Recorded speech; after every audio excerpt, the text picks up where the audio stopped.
Hi welcome to Pallavi TV. నేను కృష్ణ. ఇక Kayadu Lohar dragon మూవీతో ఒక్కసారిగా సెన్సేషన్గా మారిపోయింది.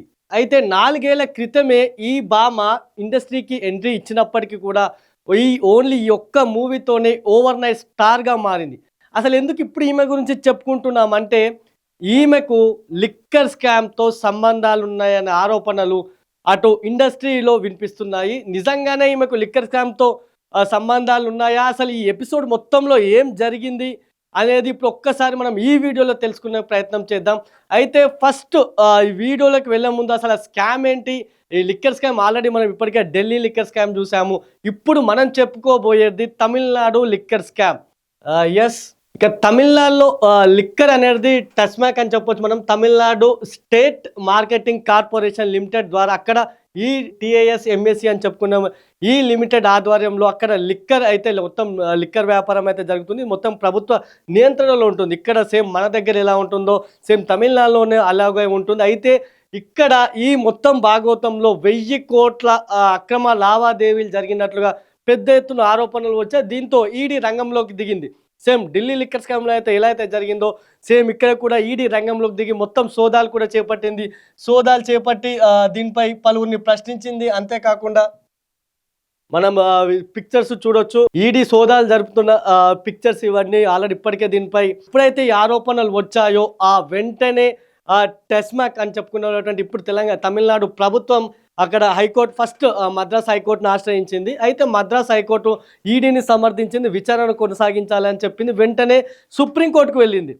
ఇక సుప్రీంకోర్టులో కీలక విచారణ జరిగింది. దానికి సంబంధించిన నిర్ణయం కూడా ఇవాళే సుప్రీంకోర్టు అయితే ఒక కీలక నిర్ణయం వెల్లడించింది. అయితే ఫస్ట్ ఈ అవినీతి ఆరోపణలు ఏంటి అనేది మనం ఒక్కసారి చూద్దాం.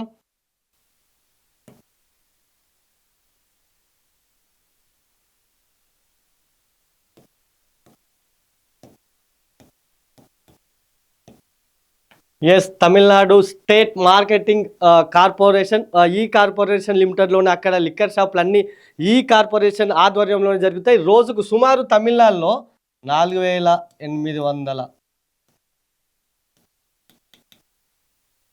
వైన్ షాపులు ఉన్నాయి. రోజుకు వచ్చేసి ఒక్క రోజుకు వీటి ద్వారా ఈ కార్పొరేషన్కు సుమారు 150 కోట్ల ఆదాయం వస్తుంది. అంటే ఏడాదికి మనం చూసుకోవచ్చు మొత్తం ఓవరాల్గా ఇక్కడ ఏడాదికి మనం వీటి ద్వారా వచ్చే ఆదాయం మనం ఏడాదికి చూసుకుంటే 45,000 కోట్లు అంచనా. ప్రభుత్వ వర్గాల అంచనా ప్రకారం ఏడాదికి సుమారు 45,000 కోట్ల ఆదాయం వస్తుంది కేవలం ఈ లిక్కర్ ఆదాయం తమిళనాడు ప్రభుత్వానికి. ఇంతవరకు బాగానే ఉంది. అయితే ఇప్పుడు వచ్చిన ఆరోపణలు ఏంటంటే, ఈ టెస్మాక్లో పనిచేస్తున్నటువంటి అధికారులకు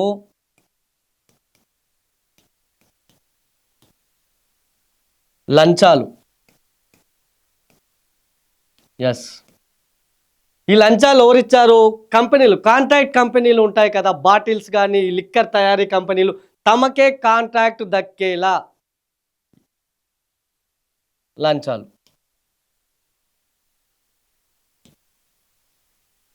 ఈ కంపెనీలో తమకే కాంట్రాక్ట్ దక్కేలా లంచాలు, అధికారులకు లంచాలు ఇచ్చి ఆ కాంట్రాక్టులు పొందారు. ఆ తర్వాత తప్పుడు ఇన్వాయిస్లు ప్లస్ రవాణా ఛార్జీల్లో తప్పుడు వివరాలతో కూడా మొత్తం ఇక్కడ అధికంగా ఖర్చు చూపెట్టారు. ఆ సొమ్మును మొత్తం అధికారులు, ఈ కంపెనీలు ప్లస్ రాజకీయ నాయకులు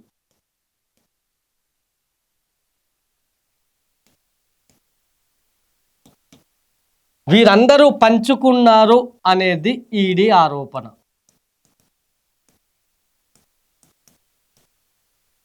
ఎస్, వెంటనే ఎప్పుడైతే పెద్ద ఎత్తున ఆరోపణలు వచ్చాయో ఈడీ వెంటనే రంగంలోకి దిగింది, మొత్తం సోదాలు చేపట్టింది.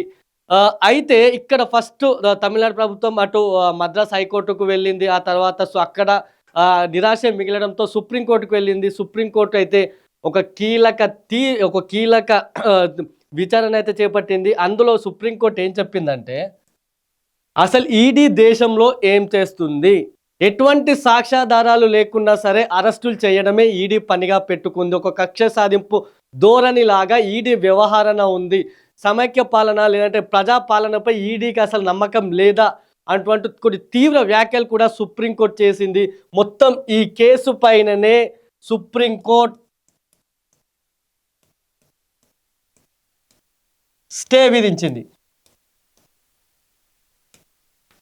ఇంతకు ముందుకు మనం గతంలోనే ఢిల్లీ లిక్కర్ స్కామ్ విషయానికి వచ్చినప్పుడు కూడా సరైన ఆధారం లేకుండా ఈడీ అరెస్టులు చేస్తుంది, ఇది కరెక్ట్ కాదంటూ కూడా సుప్రీం వ్యాఖ్యానించింది. సేమ్ ఇప్పుడు కూడా అలాంటి ఆరోపణలే చేస్తూ ఎటువంటి ఆధారాలు లేకుండానే మీరు కేసు ఎలా నమోదు చేస్తారు, ఎలాంటి విచారణ చేపడతారంటూ కూడా మొత్తం ఈ కేసు పైన స్టే విధించింది. అయితే ఇప్పుడు సరే ఇదంతా ఓకే, కేసు ఒక వైపు ఉన్నది అంతా, మరి దీంట్లో కయ్యదు లోహార్కి ఏం సంబంధం? ఎస్, కయ్యదు లోహార్కి సంబంధం ఏంటి అంటే, ఎవరైతే ఈ కంపెనీల నిర్వాహకులు ఉన్నారో, మనం ఇప్పటివరకు చెప్పుకున్నట్టు ఈ కంపెనీల నిర్వాహకులు, వాళ్ళు ఏర్పాటు చేసినటువంటి నైట్ పార్టీలకు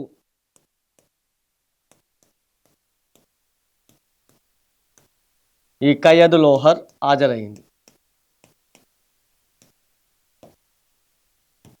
ఎస్, ఈ కంపెనీలో నిర్వాహకులు ఏర్పాటు చేసినటువంటి కొన్ని నైట్ పార్టీలకు కయ్యదు లోహర్ హాజరైంది. ఆమె ఫ్రీగా ఆ పార్టీలకు హాజరవ్వలేదు. సుమారు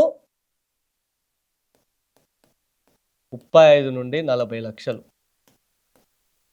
ఎస్, ఒక్క పార్టీకి, ఒక్క నైట్కి ఆ పార్టీకి అటెండ్ అయ్యేందుకు కయ్యదు లోహర్ 35 నుంచి 40 లక్షల వరకు తీసుకున్నది ఈ నిర్వాహకుల నుంచి అని చెప్పేసి పెద్ద ఎత్తున ఆరోపణలు వస్తున్నాయి. మొత్తం కోలీవుడ్ మొత్తం ఇదే టాక్. ఇప్పుడు కయ్యదు లోహర్ లిక్కర్ స్కామ్తో కయ్యదు లోహర్కు సంబంధం ఉంది, ఆమె 35 నుంచి ఒక్కో పార్టీకి 40 లక్షలు తీసుకుంది అని చెప్పేసి పెద్ద ఎత్తునైతే ఆరోపణలు అయితే వినిపిస్తున్నాయి. మనం ఇప్పటివరకు చెప్పుకున్నట్టు మొత్తం ఇది కేసు వ్యవహారం అయితే కయ్యదు లోహర్కి సంబంధించిన ఇష్యూ మాత్రం ఇది. కంపెనీల నిర్వాహకులు ఏర్పాటు చేసినటువంటి నైట్ పార్టీలకు ఆమె ఎప్పుడైతే హాజరైందో, వీళ్ళందరితో ఎప్పుడైతే క్లోజ్గా అయితే కొద్దిగా ఉంటూ ఫోటోలు దిగిందో, వాటన్నిటిని ఈడీ ఇప్పటికే సేకరించింది. దీంతో ఆమె పేరును కూడా ప్రస్తావించింది ఈడీ. ఈ నేపథ్యంలోనే ఆమెపై పెద్ద ఎత్తున ఆరోపణలు అయితే వినిపిస్తున్నట్లుగా మనకు తెలుస్తుంది. ఏది ఏమైనా మొత్తం ఇప్పుడు ఈ అంశం అయితే టాలీవుడ్ ఆల్రెడీ మనం యాక్చువల్గా ఇటువంటి స్కామ్ల విషయానికి వస్తే ప్రధానంగా మనం చెప్పుకోవచ్చు రాజకీయ నాయకుల పైనే ఎక్కువ ఆరోపణలు వినిపిస్తాయి, ఆ తర్వాత అధికారులు, ఈ ఇద్దరి పైన ఆరోపణలు వినిపిస్తాయి. కానీ ఫస్ట్ టైం ఒక నటి పైన మనం గతంలో చూసాం, దావుద్ ఇబ్రాహిం వంటి వారికి బాలీవుడ్ నటీమణులు ఎంత సాన్నిహిత్యంగా ఉంటుండేనో, వాళ్ళ పార్టీలకు ఎలా హాజరవుతుండేనో మనకు గతంలో చాలాసార్లు విన్నాం. ఇక ఇప్పుడు ఈ స్కామ్కి సంబంధించి కూడా కయ్యదు లోహార్ అంశం అయితే కొంత ఇక్కడ చూస్తే కొంత చర్చానీయాంశంగా మారిందని మనం చెప్పుకోవచ్చు. అయితే ఈ అంశంపై ఇప్పటి వరకు మాత్రం ఆమె ఎటువంటి స్పందన చేయలేదు, ఆమె కానీ ఆమె టీం కానీ ఎటువంటి స్పందననైతే వెలువరించలేదు. కానీ సుప్రీంకోర్టు ఇవాళ దీనిపై స్టే విధించడంతో ఇటు కయ్యదు లోహర్కు కూడా ఇది ఒక బిగ్ రిలీఫ్ అని చెప్పొచ్చు. ఎందుకంటే ఒక్కసారిగా ఆమెపై ఆరోపణలు గుప్పుమనడంతో ఇప్పుడు ఆమె కెరీర్ పరంగా చూసుకుంటే ఇప్పుడు ఒక రైజింగ్ సిచ్యువేషన్లో ఉందని చెప్పొచ్చు. ఆమె 2021లో ఆమె ఎంట్రీ ఇచ్చినప్పటికీ కూడా ఆ 4 ఏళ్ల నుంచి పెద్దగా ఒడిదుడుకులు ఎదుర్కొంటూనే ఉంది. ఎప్పుడైతే డ్రాగన్ మూవీలో ఆమె నటించిందో, డ్రాగన్ మూవీ నుంచి ఒక్కసారిగా సౌత్ ఇండస్ట్రీలో పెద్ద సెన్సేషన్గా మారిందని చెప్పొచ్చు. ఆ తర్వాత నుంచి వరుసగా ఆమెకు అవకాశాలు క్యూ కడుతున్నాయి.